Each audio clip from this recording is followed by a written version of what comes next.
Welcome to the Country Fried Outdoors Chasing Your Experience podcast.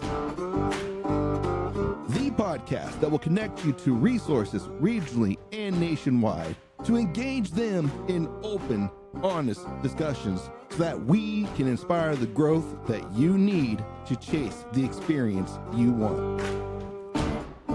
So strap yourself in because here we go.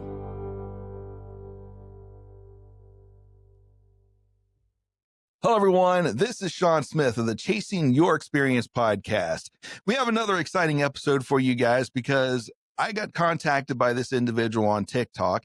So if you don't know TikTok or you haven't seen us on TikTok, check us out there. But this individual got a hold of me on TikTok. And well, actually, between a conversation between us, we wanted to bring him onto the podcast. He's got a lot of information and a really cool service that he provides that I think anyone who's a DIYer hunter that's looking to go out of state, or maybe even just looking for stuff in their own state to kind of help them out, through a planning process to kind of give an idea how to hunt an area.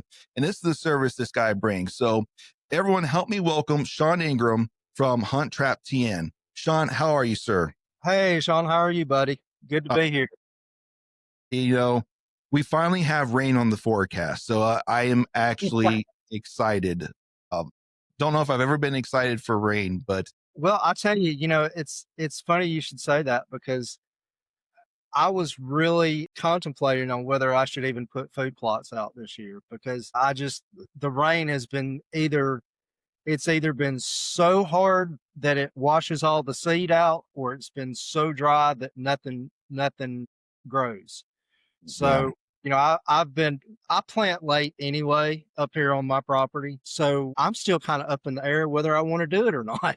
I might do some kill plots, but as far as some big plots, I don't know that I'm going to do it this year because the rain is just not here. So, yeah. Obviously it sounds like you guys are kind of experiencing the same thing we are here in Ohio. Yeah. So Southeast Ohio has been in the news. I'm sure Kentucky and a few other places in that area has been in there too because of a huge EHD breakout, huge outbreak. It's been so bad. And I don't know how it is down there for you guys, but it's been so bad here because typically once the state, so say the ODNR or Division of Wildlife, the commissioners get together and they approve bag limits for the year. That's usually, that's set. Like there's nothing that's going to change that. I guess it's so bad that they are considering, if they haven't already, I haven't seen the news for it yet, but they are considering probably revisiting the bag limits. It's that bad down in Southeast Ohio. Changing the bag limits. That's crazy. Fingers crossed. We haven't seen EHD here in East Tennessee yet. Mm-hmm. Now, on the West Tennessee side, up towards Kentucky and that type thing, they're starting to see an influx of it. But thankfully, we haven't seen anything here. And I think there's a lot of reasons for that. I think the deer population here in East Tennessee is just not as big as other areas. So I don't know that it's transmitted as easy in the East Tennessee area. So, that's at least something to be thankful for. But I was talking to a guy the other day and he said he was driving through Southern Ohio and it was just, you could smell the stench of the deer. I mean, you could driving along the waterways and the roadways. I mean, it was just crazy, he said. Yeah, but I've heard that before. And I've got a hunting trip planned with my youngest son, not hunting trip, but a hiking trip with my youngest son for this weekend. We usually go down towards Marietta and some of the national forest down there. There's a big 14-mile loop trail that we usually do an overnight, backpack trip on. So we'll just pack enough for the 2 days and camp out overnight. And I'm like, I don't know. I've not heard anything. It's I don't know if I'm not worried about getting sick or anything like that. I don't know if the atmosphere is going to be, if we want to deal with the stench of that. So if that's the case, that's what's really happened around there. Cause that hike does involve some waterways. So, yeah. And unfortunately, that's where the deer want to go because they're overheating and, to get cooled off. And unfortunately, the virus eventually, kills them. And that's why you find them in the water like that. But and it's funny to me too, is here in East Tennessee, we have those midge gnats that Hmm. are that are causing that, but we don't have the I don't think we have the deer numbers for it. So Yeah. it's crazy. I think you're spot on with that because, well, if you look at any type of virus based like disease or anything, right? The virus needs a host, and if there's not adequate enough a host around it, it's hard for it to replicate and continue on, right? So that's, you see high populous areas, and I don't want to, talk about humans and be all down on humans, but you see high population rates of humans in areas. Well, diseases can run Prominent. through that, real quick, right? Right. Just because of just the population, and it's not necessarily like the number of deer; it's the number of deer in that certain area. The rate of deer is that's what the problem is. And Southeast Ohio, I mean, Ohio has a lot of deer, and we. I just recently released a podcast I did with the deer administrative program, the deer program administrator from the state of Ohio. Well, he's retired now, but he was currently in seat when we did the episode, and he's talking about just the rate of deer. Like we seriously need to start reducing the numbers of does that we have to help reduce those rates. And that's one of those reasons behind that is because the Right. ease of disease to spread because of that population rate. So you are definitely spot on with, well, I'll say it this way. I believe you are spot on with what you said there. And that's one of the contributing factors why it's not as bad for you guys yet. Right. Right. And I crossing my fingers, like I said, I really hope it doesn't get here because that the population here is not that great anyway. But Hmm. we've got some. I mean, don't get me wrong, we've got some big mountain deer here, but the overall population is not all that great. So Well, come to Ohio. yeah, I'd love to. I actually come to Cleveland. I have to drive to Cleveland every year. I'm sorry. Yeah. Well, yeah. I I'm don't sorry. enjoy that, but I enjoy driving through Ohio. Let's put it that way. Yeah, Ohio is an interesting state. We have a lot of different topographies depending upon Yeah. rather what between north of 70 or south of 70, and then east of 71 or west of 71. Right. Uh, Right. yeah, that seems to be that those two dividing highways kind of really changes the topography that you deal It with in Ohio. does. It really, and it's funny because it's funny you should say that because even driving, you can tell the difference. Mhm. Driving up from Tennessee and that type thing, how the topography changes so much. It's a Yeah, pretty cool state, actually. So it is. As soon as you hit west of 71, it's flat, and you're like, huh? yeah, You yeah, just said mountain exactly. altitude or foothills in this place. I'm like, once you head over there, not so much. But yeah, Yeah, it is an interesting state. The difference of the types of topography that we deal with, or that we have here, and that you any type of hunt you want, like if you want more ag land, you can head out west because we have agriculture here in Tuscarawas County. Like we have a lot of ag fields here. Don't get me wrong, but as you go west, like they're much larger swaths of those agriculture lands because it's flatter out there. right. Here we know we have the rolling hills, and the further south you go, like down towards Marietta, and that you are going to deal with bigger hills because now you're getting into the real foothills of the Hmm. Appalachians. So Hmm. so yeah, there's a lot of different changes in the topography here in view, and it's an interesting state for sure to what you can get into here. But we're not here to talk about Ohio, obviously. We're here to talk about Shon Ingram and what you have to offer down with your HuntTrapTN. So, sir, you are a first timer on the podcast, and we definitely hope to have you back again. So, but I want to give you the opportunity to kind of introduce yourself and a little bit of background about yourself. Okay. Um. Well, I've been hunting a whitetail deer since I was probably 9 years old. I grew up in central Alabama and specifically in Dallas County, which has some humongous deer down there. And I grew up in a hunting club down there, spent my entire life in this hunting club with my dad. And then went off to college, went to Auburn University, got a degree in healthcare management and bounced all over the Southeast after I graduated from college, doing different jobs in that healthcare sector, management sector. Always deer hunted, and long story short, ended up here in East Tennessee. Um, and the deer hunting here in East Tennessee is a lot different than it is in Central Alabama. You can literally get You can literally sit in a stand in Alabama and see 15, 25 deer on a sit.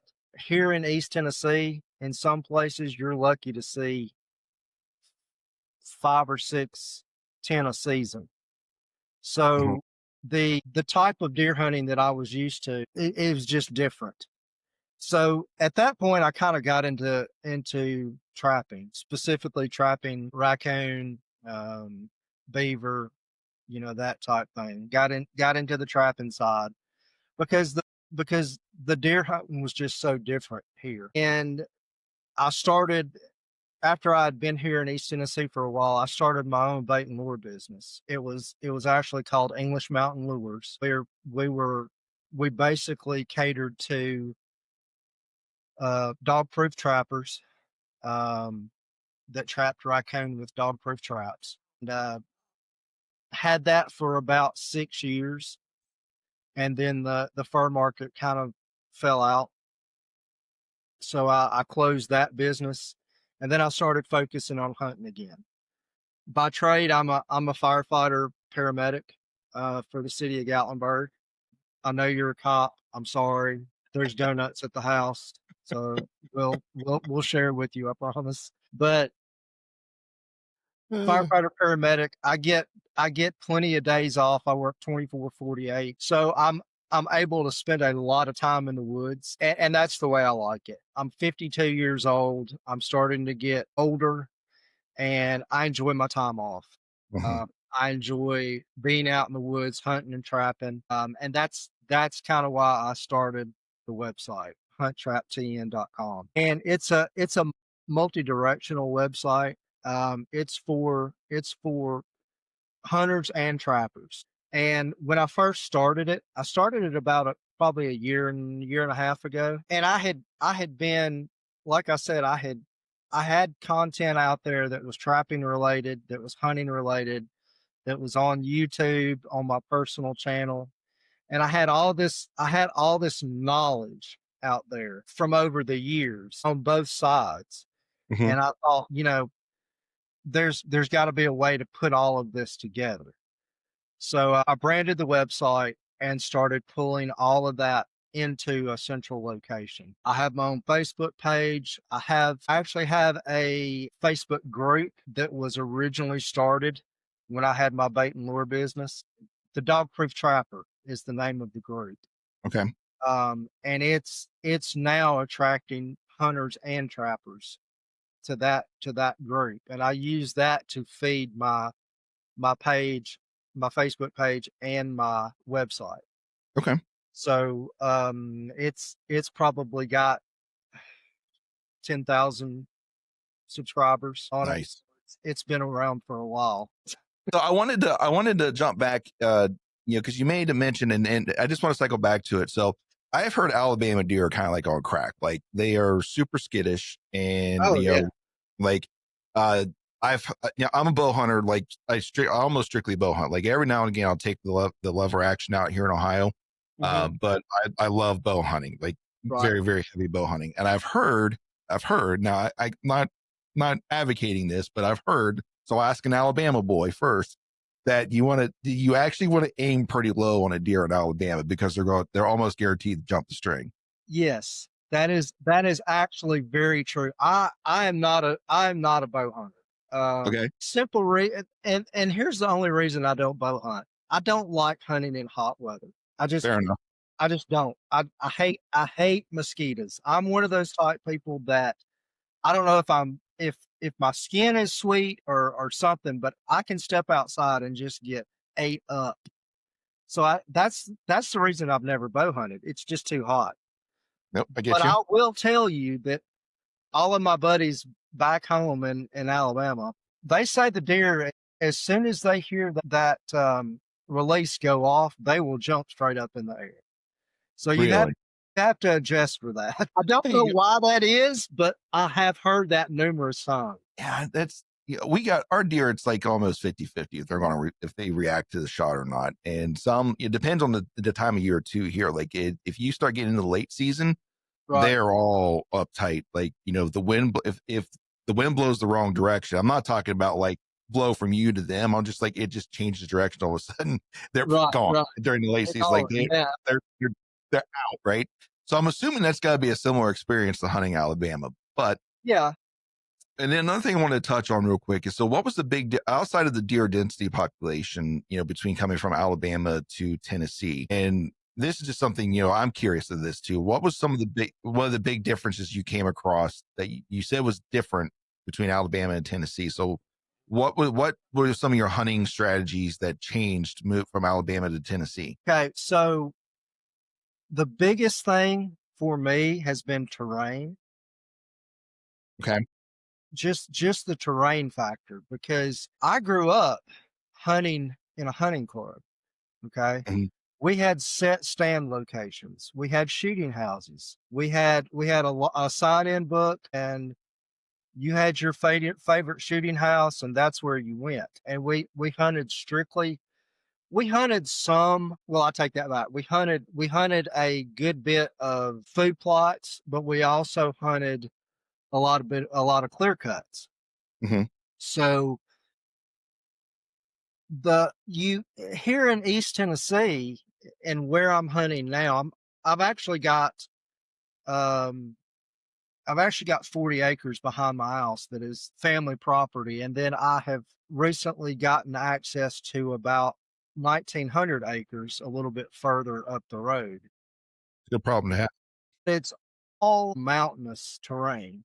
Hmm. Unless you are hunting like logging roads or creek bottoms or something like that, you're gonna be climbing hills. Hmm. That's the biggest difference for me Hmm. is, and I say Alabama spoiled me, and it may be a little bit of the case, but the type of hunting that you do here in Tennessee is totally different from anything back home. Is because you're hunting mountainous regions. And don't get me wrong, there are places in East Tennessee that are flat, that are Hmm. rolling hills that are a lot easier. But the places that I typically hunt, I hunt mountain deer. I hunt deer that have never seen a human being before. And for instance, 2 days ago, I went and put out a camera that it took me almost 45 minutes from my house just to ride to this spot, because I had to go all the way up the mountain Hmm. and then down the ridge line put this in this spot. So I mean, the access factor and the terrain factor is the biggest thing here in Tennessee. Gotcha. So did you notice a big difference in how thermals work in Uh, that area versus Alabama? we didn't even bother with thermals in Alabama. Hmm. Okay, I mean, you got to remember, I grew up down there hunting in the '80s, early '90s, that Hmm. type. Thermals weren't a big, huge thing back then, like they are now. Everybody talks about thermals now, but I don't say you don't have to worry about it, but you really have to focus on thermals here in the mountains. Hmm. Because it all play because your thermals are going to go up in the morning and they're going to drop in the afternoon. So Hmm. depending on where you're going to set up, you have to really put a lot of forethought into where your setup is going to be, Hmm. and what those thermals are going to do and what that inversion layer is going to do. The wind direction in the mountains is just quirky. It can be, we've got a prominent northwest wind here, but depending on where you are and how that wind is hitting the mountainside and hitting the ridges and everything, it can be coming from a totally different direction. My best friend is my little puffer that I use to check my Hmm. wind directions, because I can look at a map and I can say, okay, this is where I think the wind's going to come from, but I really don't know Hmm. until I get to the sand and get set up, and make sure that that's the way it's coming. And your time of day, you got to look the thermals again, that type thing. So it's a big factor in the mountains. Yeah, it is. I've done several elk hunts in Colorado, and That is one of the most mind-boggling things is the wind. Like, It is. just how, I mean, you get the idea. Once you get the idea of the thermals down, like, okay, I kind of understand those, that works, but just the wind, I couldn't tell you how many times the wind has blown a hunt for us Oh yeah. on animals. And we were set up good for it. At one moment we were good, but the next thing you know, it wasn't. I'm like, what is going on? Yeah. Yeah. I can't And look. I'll tell you this, I have gone to not I've got one permanent tree stand that I put up on my property. That's it. I mean, the rest of my stuff is portable blinds and climbers Mm-hmm. because I just don't know with 100% accuracy what that wind's going to be doing once I get into the woods. Yeah. So, I'm able to kind of move around a little bit. I do a lot of ground sitting, believe it or not. I've just got a chair that, straps around a tree, Mm-hmm. and I'll just figure out the wind direction and go find a tree and strap it on there and just sit. I don't even sometimes I don't even bother with a tree stand because you're constantly fighting wind up here. Yeah. Yeah, we run into that issue here a little bit. I mean, obviously, it's not as the thermals aren't as drastic as it is in mountains, but we got a little bit of elevation, but we also have like a lot of the drainages and it just the typical hill country type stuff you have to deal with, right? So Right. wind is one of those factors that we deal with, and I'm with you. I got away from like a lot of the typical like hang stands, just leave them there. A couple of properties I have maybe one that I Yeah. actually have hung that's still there. All Right. the other, and then I've gotten into saddle hunting. So everything goes in with me and everything comes back out with me. If I don't Right. like where I'm at, I move to the next spot. Right. And that has worked to my advantage more often than not, because I can think back to one time and that we call him the dick in hand buck. So it's an interesting episode on the podcast, not to do a shameless plug, but what happened is I had a plan A idea. This is where I want to go. I'm going to go set up. And typically we would have a tree stand there, right? Mm. And so I'm like, I'm gonna go to this spot. So I start my way up there, and then like, man, the wind just is not right. I don't like the way the wind's blowing up here. It's just not gonna give me the advantage that I think that I need with the idea where I think this deer is gonna come from. So I had my saddle, I had my climbing sticks with me. So I'm like, I'm going to another spot. So I walked down the ridge a little bit to where the wind was in my favor. And I started the process to climb, but I'm like, man, I gotta pee. So before I put the first stick up, I'm like, man, I better go pee. And so I went back off into off to the edge of the tree line. Well, not the tree line, but almost the edge of the ridge. And the Right. wind's blowing from where I think the deer is going to come from to me. So I'm not, the wind's not a factor at this. So I go ahead and do what I got to do. And long story short, the buck comes in, is starting to walk in while I'm finishing up. I'm like, oh, this is great. So I basically crawl back. I finish zip up, crawl back to my tree, grab my bow. He must have had a mission because I swear to all things that this deer had no clue I was there during all of this. Like, and I don't know why, I don't know how. He was just on a mission apparently. But I was able to crawl back to whatever the 10 yards back to my tree, grab my bow, get an arrow off the quiver, knock it, get my release onto the bow, and now I'm just sitting here waiting for the opportunity. And about 20 yards, I stop him, and that's the only time he realizes I was there because he stops and he looks at me, and then I was already on him with ready Yeah. to shoot, and so I That's released the awesome. arrow. That was it. So we call him the dick in hand buck, but There you go. I understand where the idea behind the mobility and how winds, if you're not either going to have a lot of stand locations set up, or B, you better be mobile and ready to move and be willing to, because you don't know how effective that is if you Right. and that wasn't even a big move. It was just enough to get the wind in my favor. And then if I'd have stayed where I was at, I'd have never got that deer because he'd have smelled me and that'd been the end of it.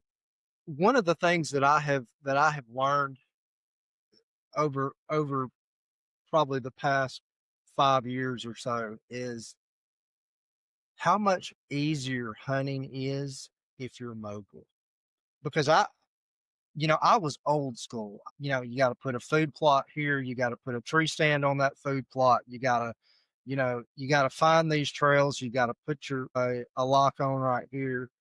That type thing. And I spent a lot of my summer and early fall strategizing, where to put stuff, where to put tree stands, where to put food plots. Now that I'm more mobile, I enjoy hunting more Mhm. because I literally throw my climber or throw my chair into the back of the UTV and I'm gone. And I don't have a set location. I don't have, I've got ideas where I've seen deer on camera and where I've seen sign and that type thing.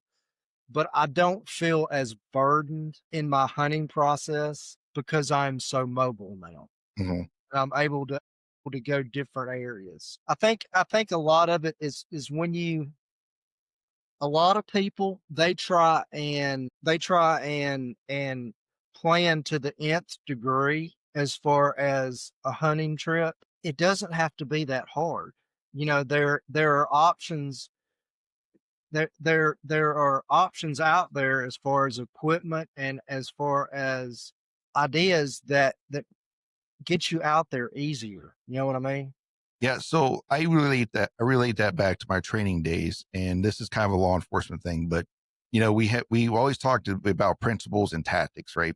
We always wanted to teach you how to do principles. Like we want to focus on principles. Like the tactics, there are 1,000 different tactics that are going to cover the same principle, right? Right. And what I'm hearing you say and what I tell them is like we can sit here, we can plan right down to the exact tactic.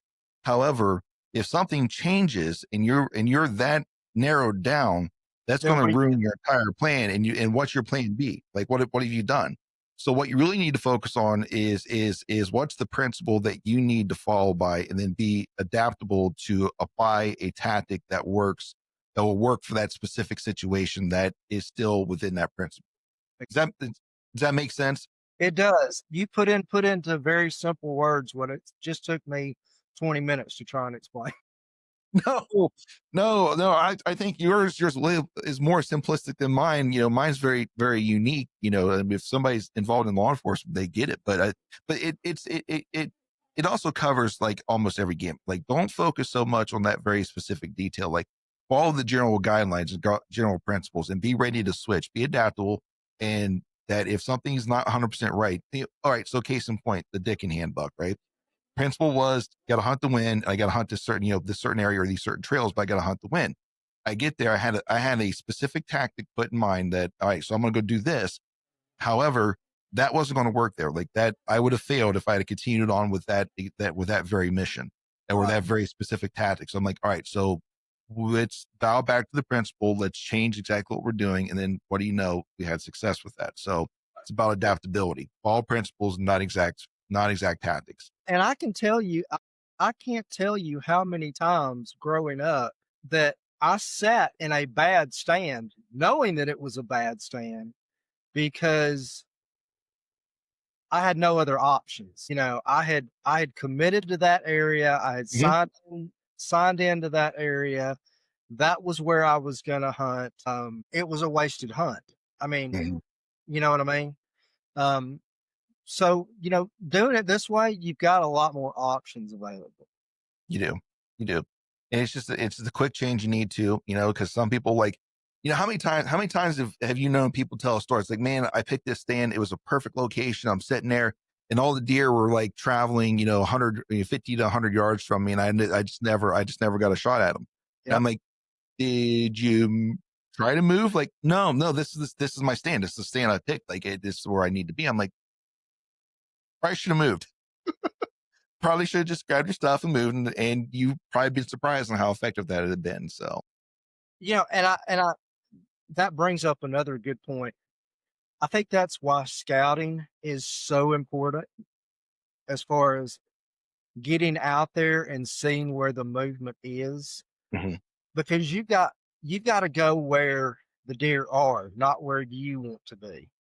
You know, you've got to 150 yards from where you are is not going to do you any good. mm-mm, So getting out there and doing preseason scouting, doing camera scouting, just spending time in the woods, old time woodsmanship, being out in the woods, looking for sign, looking for tracks, looking for trails, getting familiar with your properties, that pays dividends. It does. We spend too much time, like, there's a lot of people that spend too much time on like technological advances, and they base their entire hunt based upon this. I'm not saying there's not a place for it, and because there is, like, it has improved our efficiency. Right, However, a lot of times we have focused too much on that, and we've lost that woodsmanship you just talked about, because it's very easy for any deer. Like, I've got a camera that's in a great spot, but every time I go check it, there's not deer there. You believe in your mind that, well, there's no deer there, so you won't hunt there, or there's no animals here, whatever you're hunting, right? right, There's right. no animals here. But in fact, they're just not going past that camera, Not or going past the the camera. camera. You know, Exactly.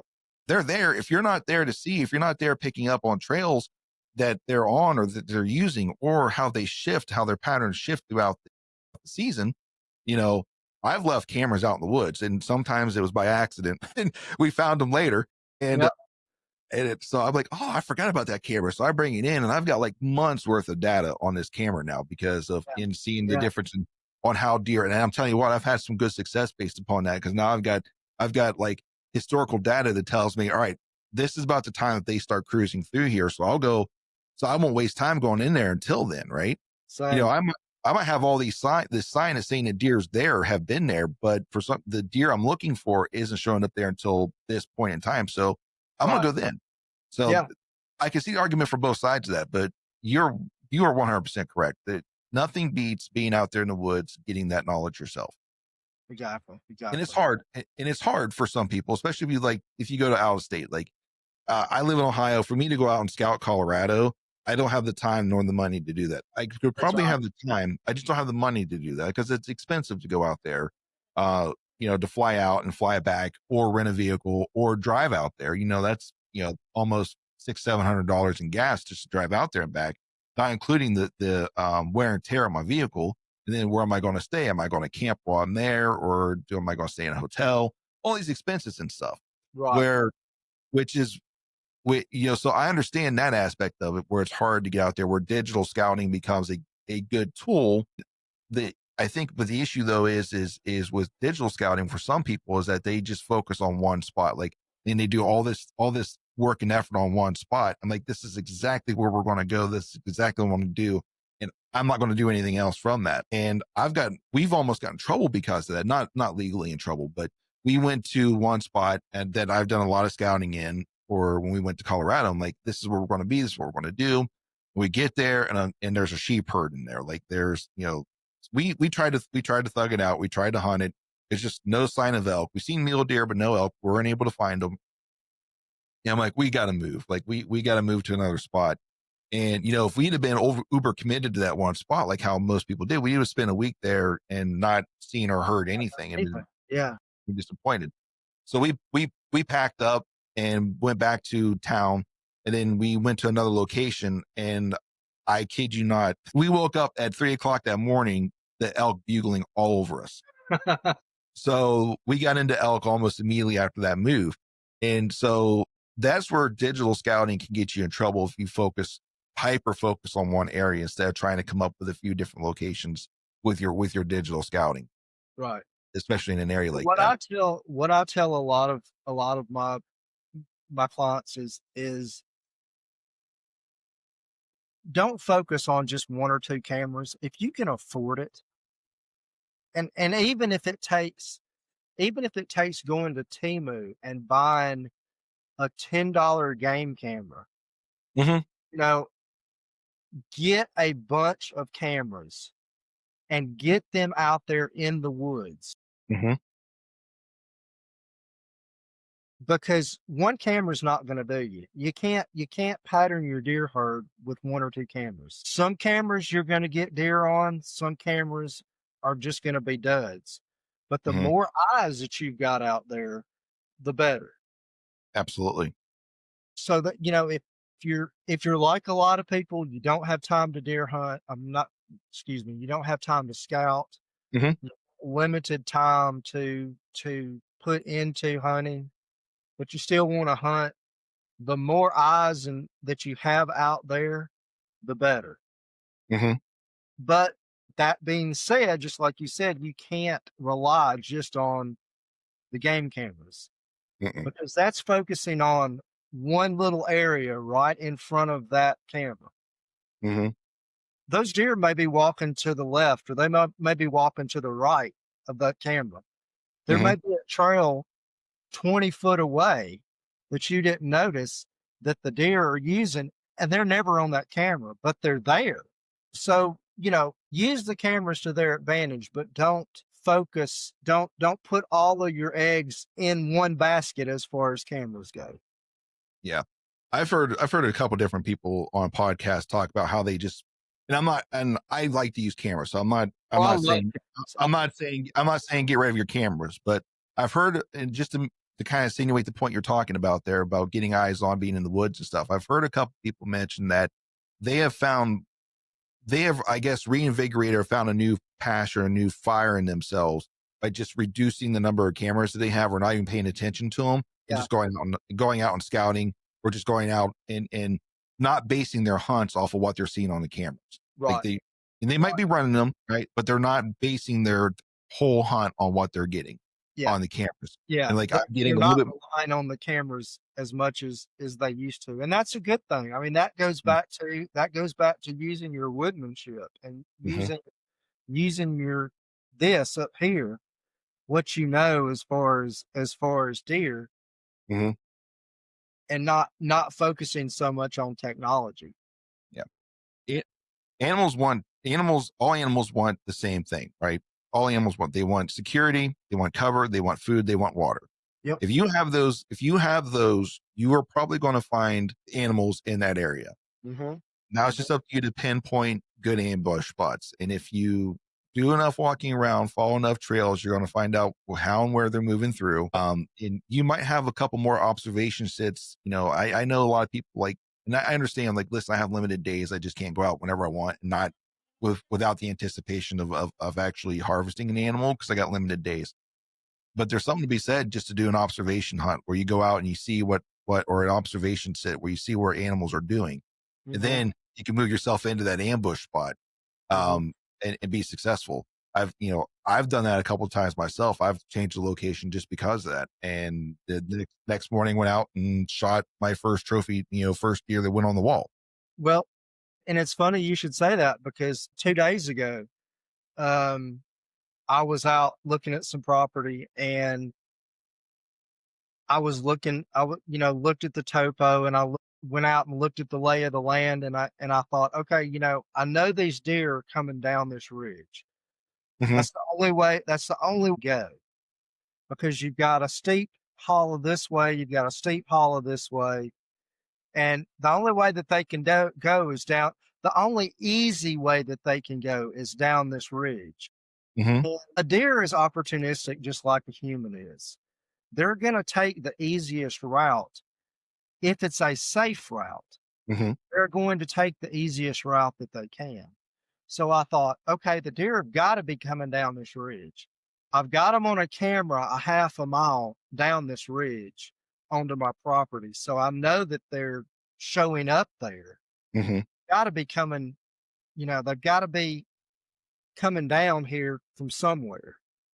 So I sat and I saw probably 3 or 4 deer just on a dry sit.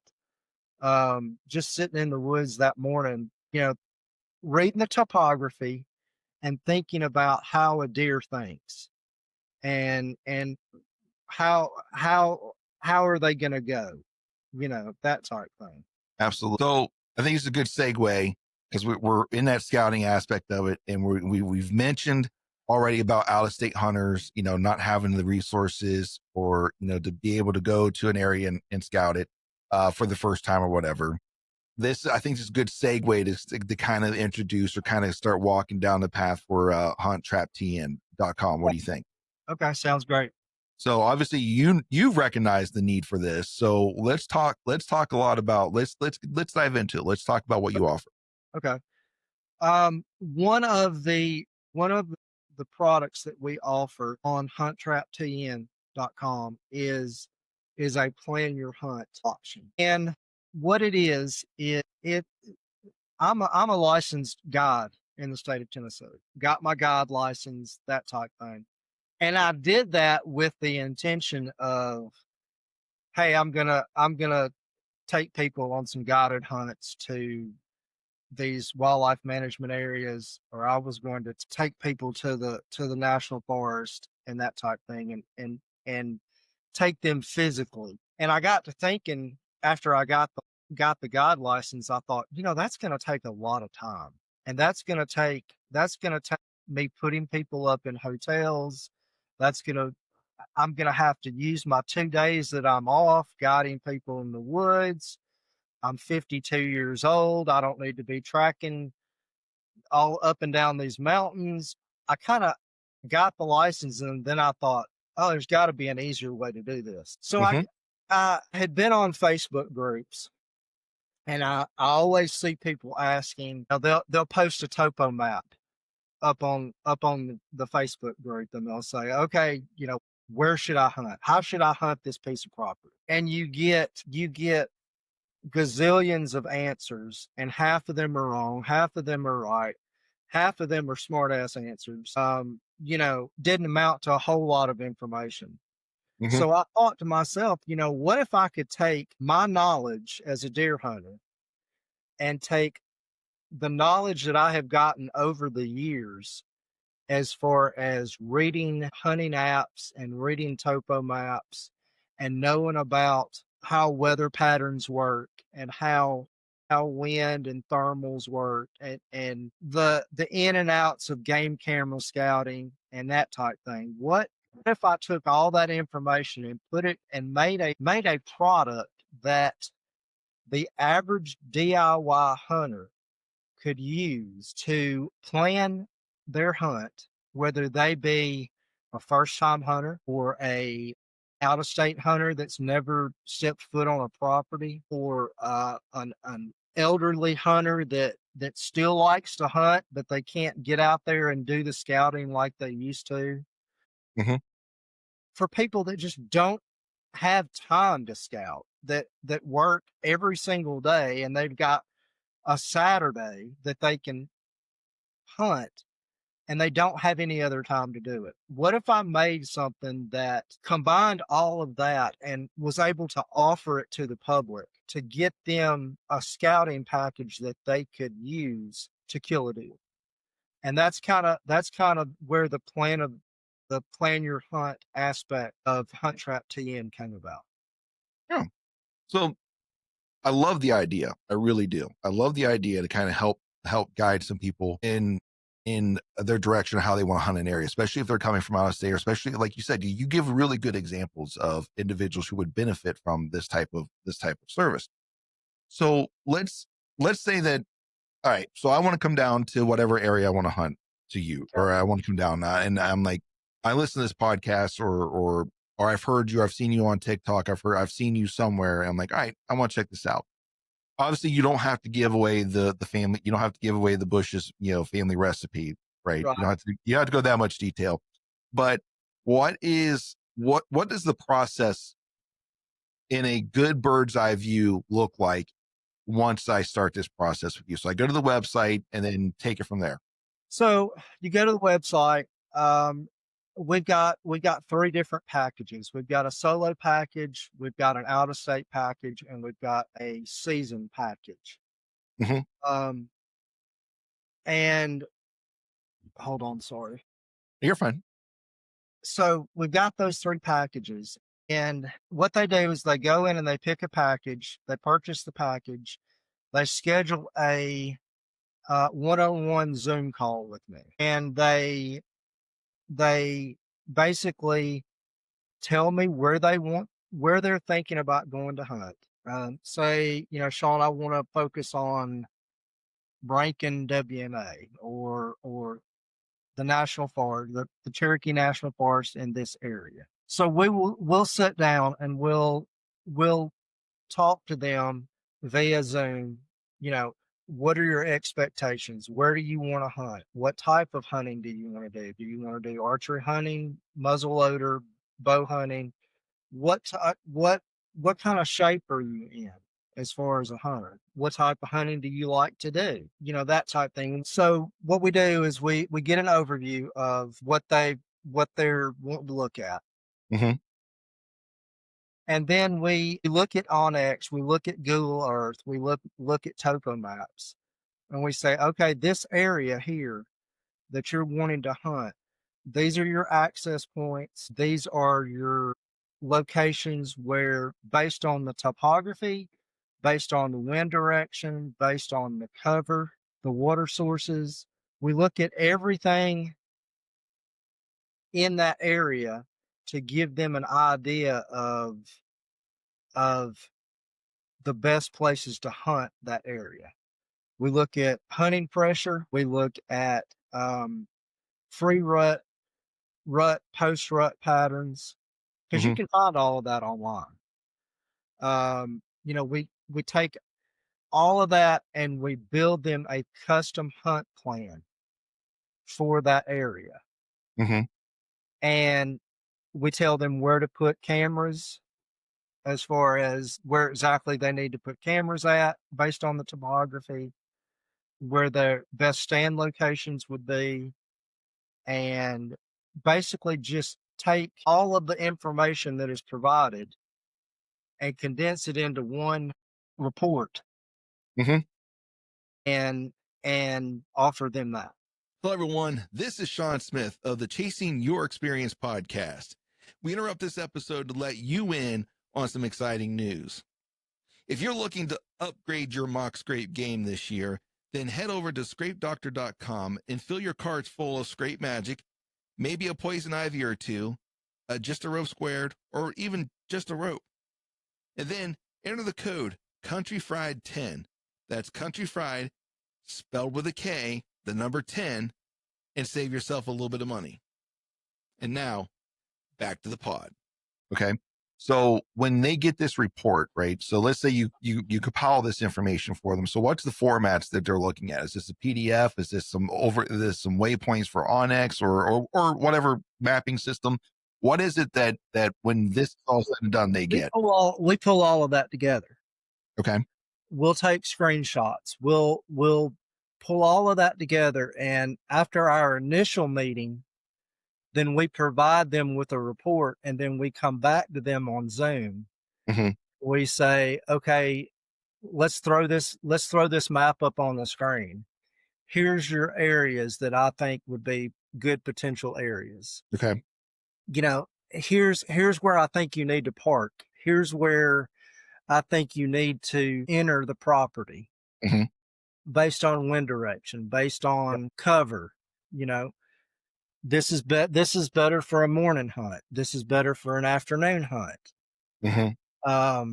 So we sit down with them on a follow-up meeting and throw maps up and give them just a breakdown of the area that they have chosen. And basically, we're doing all the scouting for them. We're not doing boots on the ground scouting, but we're doing all of the digital scouting that they need to succeed in a hunt. It's a good idea, and I love the premise behind it. I've said this like multiple times already. Like, I like the idea of it, especially if I'm coming from an out of state and A, I don't have time to do this, or B, I'm not very well versed in this. Like, I think the biggest issue you're going that let me go on a limb. Let me see if I get this right. Probably the biggest issue you guys run into is someone lies about how in shape they are and their ability to do something, right? And I can't necessarily say that they're lying, but I think they underestimate what the locale is, or they overestimate their abilities. Right. I think, and that's why in the initial meeting, I tell them, be very upfront with me. mm-hmm. What is your physical? What is your fitness level? Mm-hmm. And it's not a big deal. I just need to know so that I can plan. Well, do I need to set him up a mile and a half off the road, or do I need to set him up 100 yards off the road? And either way is fine. But I've killed deer close to the road, and I've killed deer way off. Yes. But I need to know. Mm-hmm. The biggest advantage I think that this offers is just time. Hmm. This is not this is not designed for someone that has their own property that spends huge amounts of time on that property. You and I have already said that scouting is a and Hmm. if you have the time to do it, by all means do it. Right. That's how you're going to kill your big deer. But for the people that don't have that time, or the they're out of state hunters, or they're just don't have the time to do it, this is an option for them. Well, I mean, so let's look at this. Like, if you want to get a membership, I mean, most people are probably going to end up with a membership to Onyx at a certain point, or some subscription service, mapping service of their choice, right? So they pay into this, but at the same time, like if I'm looking through your pricing, I think your cheapest one's like $100 for what you Right, offer, right? right. Yeah, it's $100. That's the same price as an elite membership on Onyx is Exactly, 99.99, right? exactly. So if this is something that in I love my Onyx and I love the mapping software, and I know I say Onyx a lot. That's just the one that I use. It doesn't mean that there's not other ones out there. This is just the one that I use. I love it. I have points everywhere, and I pay the $100 subscription for it every year because I use it everywhere, right?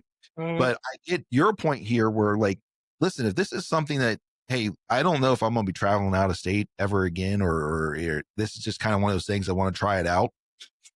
Mhm. I can see the point of getting, I can see the advantage to reaching out to a service like this, just like, especially for an out of state, like, and I don't want to pigeonhole it to just that one thing, but Right. I truly see that advantage there. Like, hey, listen, here's a service where not only are you going to get some ideas where to go, but it's also going to give you like, it's just going to give you like a plan to follow. Yeah. And You're not just going to get waypoint. they can even call me and say, "Hey, Shon, I've never been to Tennessee. I want to hunt the Tennessee mountains. Don't know anything about the wildlife management areas. Don't know anything about the Hmm. national forest, but I know I want to come hunt some mountain deer. Hmm. Where should I go?" And then based on that, we can start narrowing it down to, okay, where's the biggest mountain deer density? You Hmm. know, where would be the best shot for this out of state hunter to come in and kill a deer? That type of thing.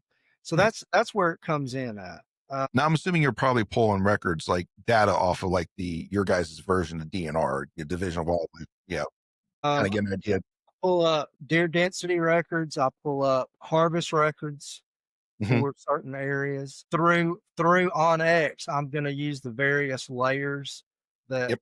are with OnX Hmm. to drill down in those areas.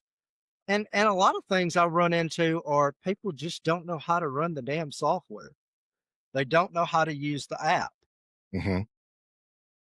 because you can get really deep into OnX and using the different the different layers and that type thing.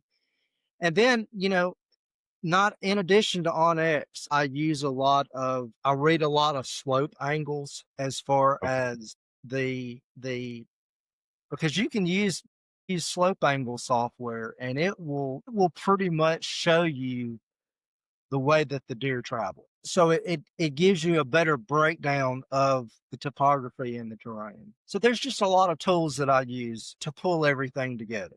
Yeah, it's not just one. We're not just looking at one thing. Like you're accessing multiple resources. Yeah. And I think Using you said using OnX, I'm using HuntStan, I'm using CalTopo, I'm using all these GIS maps, everything that's available out there, I use. I think you said it best when you say the resource that I'm saving you Right, right. and giving you a head start to where you can focus your time and energy towards the actual hunt or some of your other prep, or I take care of this for you Yep, and give you a generalized idea where to go. I think you summed it up best with that statement there is we're saving you time. yep, That's exactly. so before we go to start closing things out here, because I know there's probably a lot more we could probably cover and I would love to dive deeper into this. And I think we might have to schedule another time together Oh and yeah, absolutely. I'd love that. maybe do like a mock planning session or something just to kind of give an idea out there. Are there any like, success stories that kind of stick out in your mind from individuals that's been to you and got to their a good hunt plan from you? I had and I'm not going to use names or Oh no, anything, that's fine. Nope, that's fine. but I had a guy that just recently texted me, and he was an older gentleman, had been a deer hunter all his life, and wanted to hunt a place over in Arkansas, and told me the area, gave me the GPS coordinates, kind of gave me the private property, that he wanted to hunt. And he just said, I'm older. I don't know exactly how to hunt this, but I want to get in there and hunt. There's some access roads that I can get in on my UTV. Where do you think would be good places to set up? So I spent some time with him, and he actually lived um, across the state line. I'm not exactly sure how far, but Mhm. he was wanting to hunt some property in Arkansas, some family property he'd never been on, but he had access to it now. And so we pulled up the Onyx, and specifically I looked at where the oak trees were and that type thing, because it was going to be an early season hunt, and focused more on feed trees. Got him set up in a white oak stand along the creek, and it was a bow hunt, and he went in and he actually sat on the ground because he didn't really like climbing tree stands anymore. But he sat on the ground on a little raised platform that he had built, and there was a trail that ran through the oak flat along the creek side, Hmm. and he shot a 8 point the first morning that he was there. First deer that he had killed in probably Yeah, 5 years, that's awesome. and he was beyond excited. That's it's good to get that type of affirmation though that the hard work and effort because let's put it like yeah it's computer work but it's still hard work on your part too that you're doing and putting in and obviously you're not doing it for yourself like you're doing it to help other people. I get that right but it's okay to I tell a lot of people like it's okay to take credit for some of the things that you do, like some of the good that you put in the world. It's okay to take credit for that, right? But we don't want to be arrogant. We remain humble, and I get that. But it's good to get that affirmation, like, hey, this idea that I have is actually feasible and it works. Yeah, it felt really good to help him out. Like I said, he was an older gentleman, reduced mobility, Mhm. wanted to continue to hunt, but we had a good spot, but just didn't know exactly how to do it. So we were able to put him in an easy accessible location Mhm.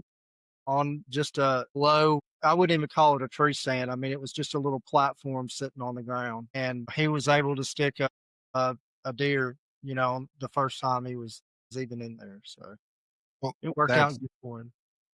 it sure did. It sure did. And what is interesting about it, or I guess something I want to highlight on this, that there was no boots on the ground. Like there wasn't, he didn't hire somebody to come in and walk the property and potentially disturb the property because some stranger, and I understand like people don't go in there like purposely try to do it. Like they go in there, they're doing their job, but not disturbing the property. You did this from the comfort of your office or wherever you're doing this from.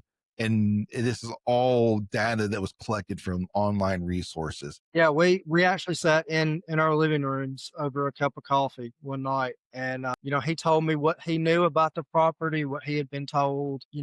Like I said, it was an old family property that he had gotten access to, and I think he said he had hunted it as a little boy. But he told me what he could tell me, and then we got our heads together as far as the maps and um, the geographical topo locations and it was a good hunt. I mean, the creek was in a spot where two draws came together, and with an oak flat in there, and it worked out really well. I was glad to help him. Well, I'm sure he was very happy too and very pleased He with the results. was. He was. I think I was maybe the third person that he called when he shot when he stuck that deer. So he actually called his son to help him pull it out of the woods, and then he called me, and he was like, "Hey, your plan worked out." Well, that's so. With that being said, so that sounds like it out of state. So even out of Tennessee, and out of your state you're from. So it sounds like you. If I'm going to go on a limb and say it sounds like you deal with more than just like your exact locale. With somebody I comes do. to you, I do. I had originally started this thing, and I was going to focus mainly on the southeast, but my main my main advertising platform, if you will, is Facebook. So Mhm. it goes everywhere, and I just started picking up people from all over the U.S. and just people messaging me and sending informational emails and that type thing. So Okay, it kind of exploded across the United States more than just the Southeast. gotcha. So do you focus on is your focus on deer, or have you done some other species too for people? It's been mostly deer. I have done some work with some trappers that have wanted to look at topo maps and pull topo maps into their trapping areas and get my ideas on how the animals might filter through and that type thing.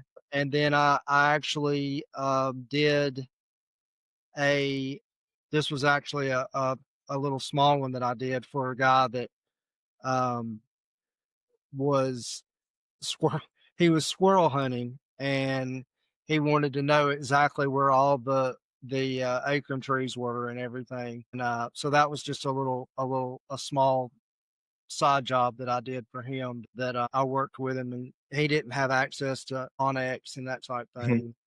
And so I worked with him on that. So it's mostly for whitetail. And Okay. hopefully I will get into more species, and we'll just kind of see how that goes. Be interested to hear your first elk planning. Yes, right? Yeah, absolutely. So how I may many? have to pull in people to help me with that one. So the question. So let me ask you this then. So how many states have you? You don't have to name all the states, but how many states have you done plans for then, or in? How broad have you gotten? Well, like I said, I've only had this thing for about 6 months to a year. Mhm. I've done 8 states, I think. Okay. Yeah, yeah, about around that, about 8 Okay. states. Yeah, absolutely.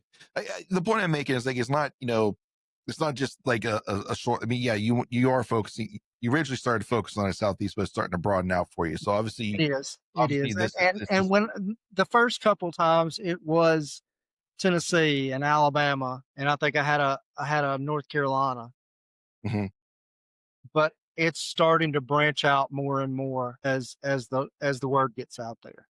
gotcha. Nothing. Have you done anything out west, or I mean, not just for I mean, because there's whitetail out west, I not have a lot. not. There are some, I but talked to a guy a couple days ago that was interested in doing something in, I want to say he was from Southern Colorado, maybe, okay. but we haven't signed a deal yet or anything yet Nope. for that. But there was some interest out there. So Good deal. So what else do you? So the hunt planning is one aspect you do. So obviously there on the website you have a few other things that are available there. You want to talk a little bit about what else you got going on there? so I do. I'd originally started the website. I used to do a lot of writing for hunting magazines and trapping magazines and sending articles in to various um, hard copy magazines. Hmm. So I do blog articles, probably one blog article a week.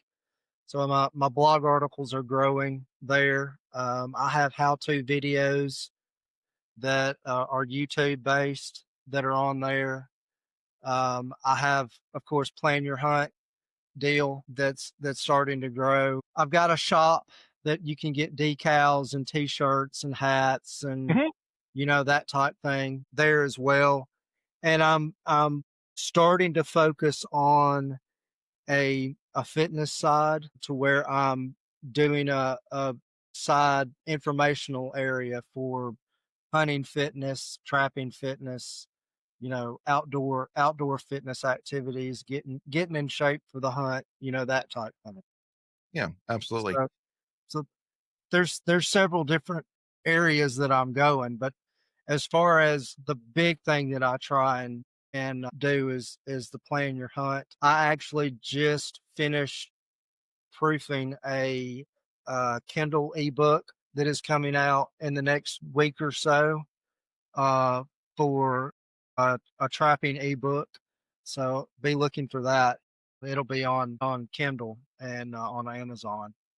So that's one thing that I'm working on as well. So Good, got my good. hands in a lot of different areas. So It's like I'm going a lot of different directions here. yeah. So your how-to videos, what do you focus on with your how-to videos? It sounds like you have a Uh, pretty good trapping backgrounds. okay. I do a lot of one of the most popular videos that I have is one that just shows how to recognize trapping signs, how to recognize, you know, in the woods, in the snow, that type thing. I do a lot of videos as far as promoting hunting and trapping products. Hmm. I've got several sponsors on my website that I do unboxing videos for, show their different products and that type thing, stuff that I use in the woods that I would recommend to others. So I've got a bunch of unboxing videos on there, how to set up a rope scrape. I've got a video on that on there. Just different things. Try how to set up a dog proof trap. There's just a plethora of different videos out there. So it sounds like a pretty good catalog you got started there. So if you could, off the top of your head, how many videos do you host off that website of your how-to videos? There's probably on the website right now, there's probably about 10 Okay. ones that need to be uploaded to the website and put on the website. There's probably another 20 that I'm still working on. It's always something, Yeah, as I well. understand. It's always a work in progress. Yeah, I totally understand. Like, I do record videos every now and again. I'm not as hot and heavy in videos as I used to be, but I do record a few on the side, and I've got some I'm either ideas. I'm either writing blog articles, doing videos, or sitting down with people at night to plan their hunt, or Mhm. I'm always doing something. Yeah, I get it. It's when you're the creative aspect of things. Like there's so much things you want to do. It's just getting the time to actually do it. And Absolutely.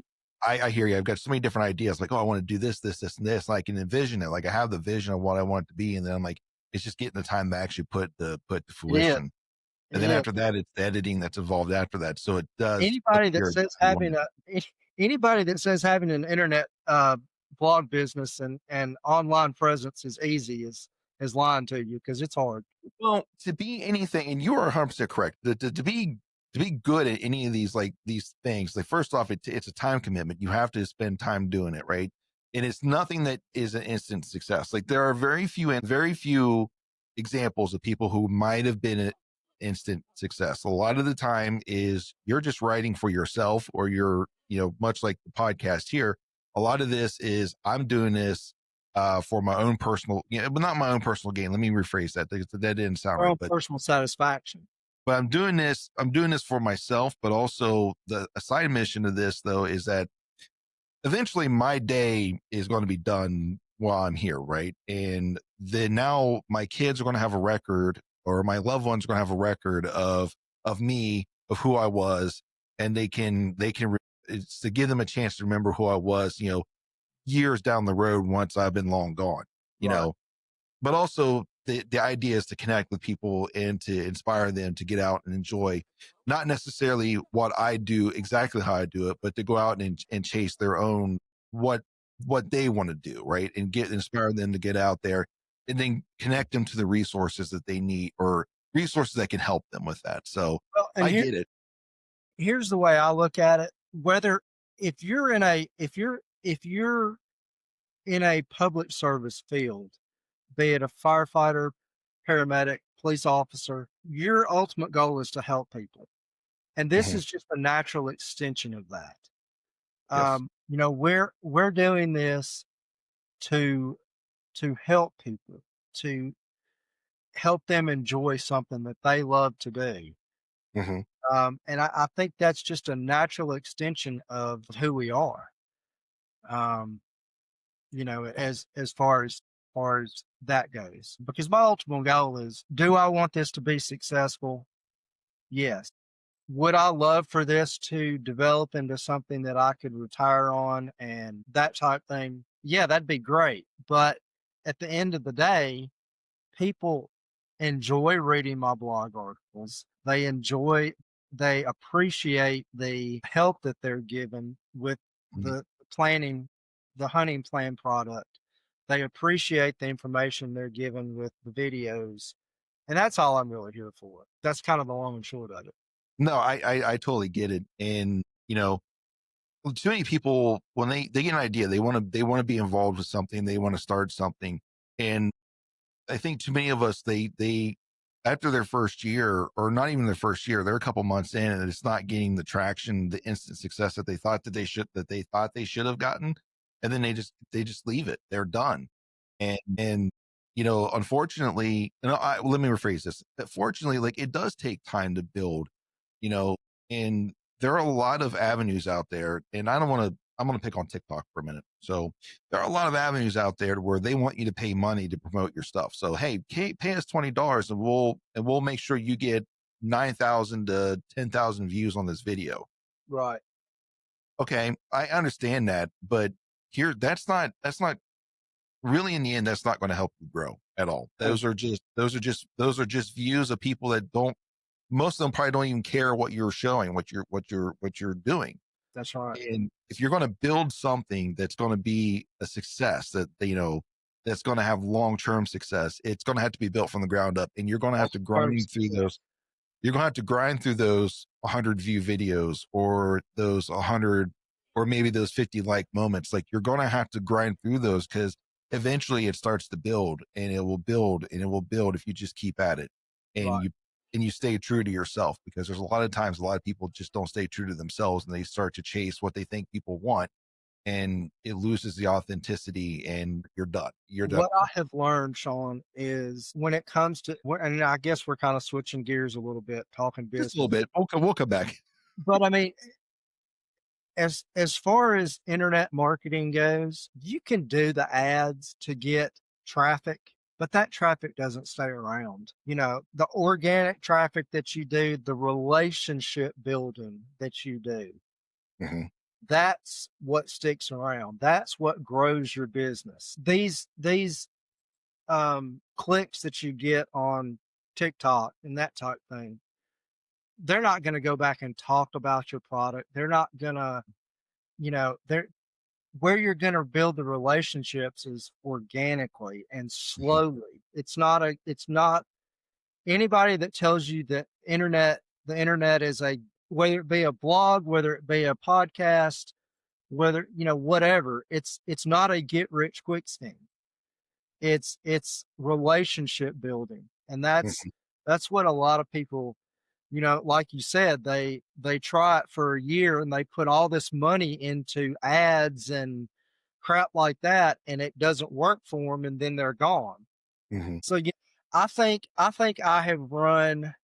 I did Facebook ads when I first started the Facebook Mhm. page, just to build traction and to gain followers. And I think I only did it for a month just to build up my following. And I was very specific when I marketed it. I said, I want hunters, I want outdoorsmen, I want fishermen, I want these specific people. I don't want every Tom, Dick, and Harry. And then after that, I was done. Everything that I've done thus far has been organic. TikTok is a great tool, but I don't think that you need to spend money on it. You just need to spend time on it. Yeah. That's the big thing. Yeah. And it And all that, goes back again to, just like I said, helping people, giving value to people. well, I'm gonna piggyback off what you said, and that it's if you are in it to make money, like it's going to come across as that, and there's not going to be any authenticity when this is your only sole purpose is I'm here to make money, Right. and that's going to show eventually. Like it is going to show. If you're not here, it's the public service mindset, and it's a few others. Like if you're not here for the right reasons, you're going to fail really Right. quickly, Right. and you're going to be sniffed out. And I agree with you 100%. Like, would I love to see this grow up and to be, some type of a revenue source to where it's not me just I don't, I don't throw a lot of money at it, but it's an expenditure for me right now. Like Yeah. there's no revenue generated by what I'm doing, and Right. I'm okay with that. I'm not saying that I need it now. That's not what I want. My goal, like I said, is this is my opportunity to reach people who I may never even talk to before, to talk to people, to connect people, and just to continue that kind of inner mission, that inner why that I that I do, that I need to do, is why this is for. And if it goes somewhere, it goes somewhere. If not, hey, you know what? I'll have fun sitting here looking at my computer screen and talking to myself for as long as I need to. So, Exactly. Exactly. but man, I'm glad you took the time to sit down and talk with us today. And we're not done yet, but I just wanted to just get that out there and just let you know I do appreciate you taking the time to talk to us. So I've definitely enjoyed it. you're involved in a lot of different things, and you got your blog that you're running there. I've looked at like blogging before, and I've tried writing a few articles, and I think I had a couple bites here and there, but never really pursued a whole lot of that. So that's a whole nother animal there. And especially in today's world, I think unfortunately a lot of that, there's not very many outdoor magazines that exist anymore. The Right. ones that do are all part of a big conglomerate, and they're all like compacted. Like, you had Peterson's bow hunting Yep. now folded into just bow hunter. They've Yeah. were taken over there. It's just, that's an interesting aspect. So how's the writing going for you? Pretty good. It's going good. I've started to use Facebook a lot, asking for ideas as Okay. far as what people want to hear about and that Hmm. type. So it takes time. There's some days that I can push out a blog post real easy. There's some days that it takes me 3 or 4 days to do it. Hmm. It just kind of depends. And I find too, the more that I get out in the woods and the more that I see stuff that I want to talk about, the easier it is to write. Hmm. So probably once season comes in here in Tennessee and I get out there and I'm actually, doing some trapping and doing some hunting and that type thing, the blog articles will come easier for me. Yeah.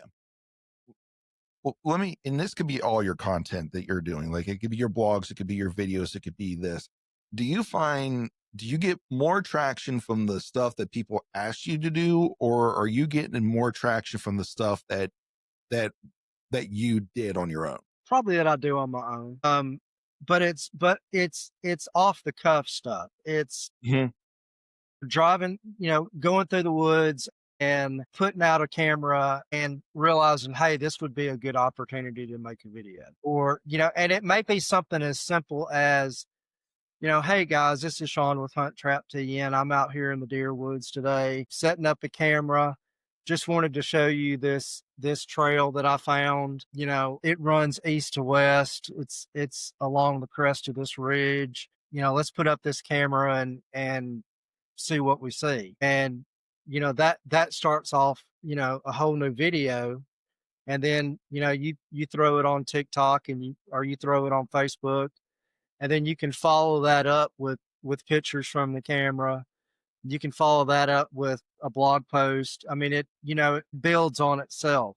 Hmm. So sometimes it's just the simple things, Yeah. it's the off the cuff things that work really well. Right. So I've noticed that a couple of times. Some of the stuff that I've done too is like, you know, some of the stuff I put a lot of like, and I'm not complaining, but a lot of stuff, I've got a couple like, last year I did a kind of like an opening day, more of a short film type production type thing right, versus a lot of my off the cuff just stuff. And I mean, it didn't do, in my mind, I'm thought, man, hopefully it'll gain a little bit of traction. It didn't do as well as some of the stuff I just went out and just did. Yeah, You know, just did. so Yeah, yeah. I Well, get that. I think if the more, this is going to sound crazy, the more professional you try and make it, the less people want to see it. I think you're right there. You know what I And mean? I yeah, mean, I think people enjoy knowing that as a creator, you are just like them. Does that yeah. make sense? No, it makes total sense. I hear what you're saying.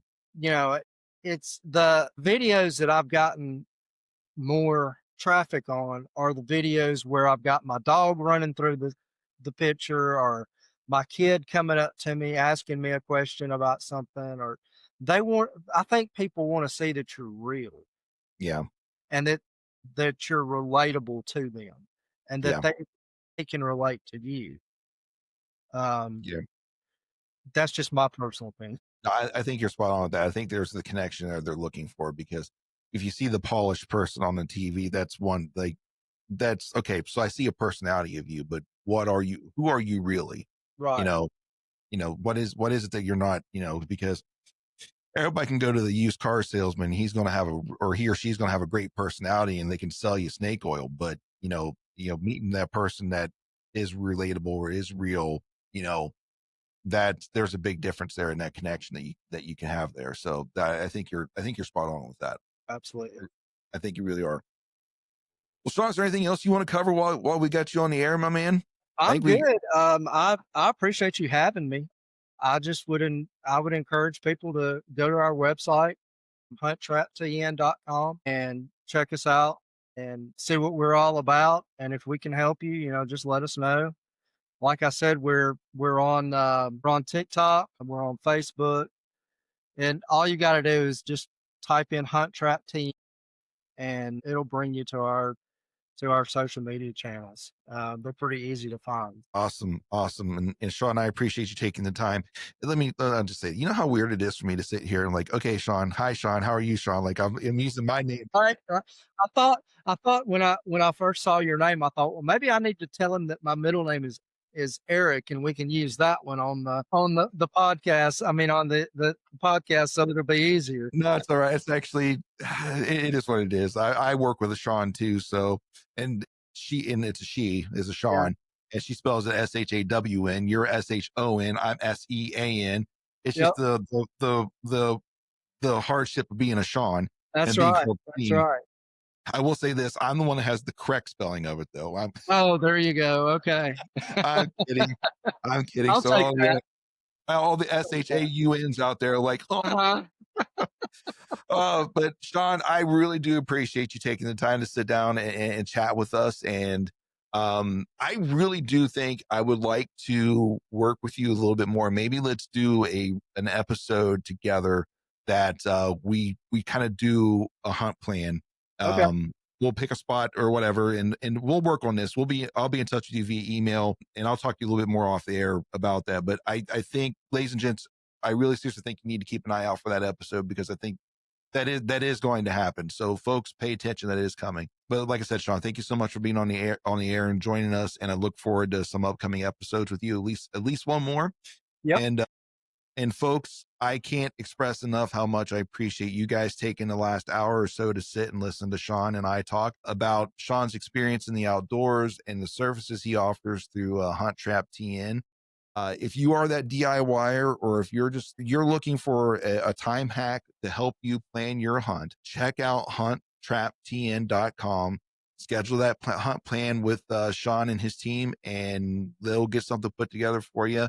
And you heard it here first, or not, maybe not first, but you heard it here that it is successful. But like I said, we appreciate you guys taking the last hour and a half to talk to us. I know your guys' time is very valuable, and I don't take it lightly that you chose to spend that time with us here on the Chasing Your Experience podcast. Make sure you check us out on Instagram, TikTok, and YouTube. Instagram and TikTok is Countryfied Outdoors. The YouTube channel is Countryfied Outdoor Productions, all spelled with a K. Make sure you check us out there.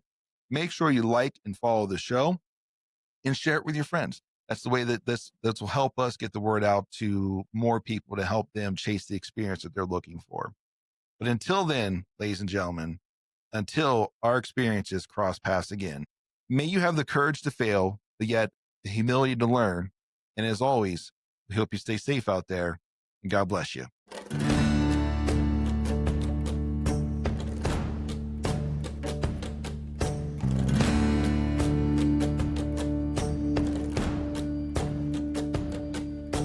Thank you for listening to the Country Fried Outdoors Chasing Your Experience podcast. Before you go, don't forget to leave us a review and follow the show on the podcast platform of your choice. Are you hungry for more Country Fried Outdoors? Then follow us on Instagram at Country Fried Outdoors or subscribe to our YouTube channel at Country Fried Outdoor Productions.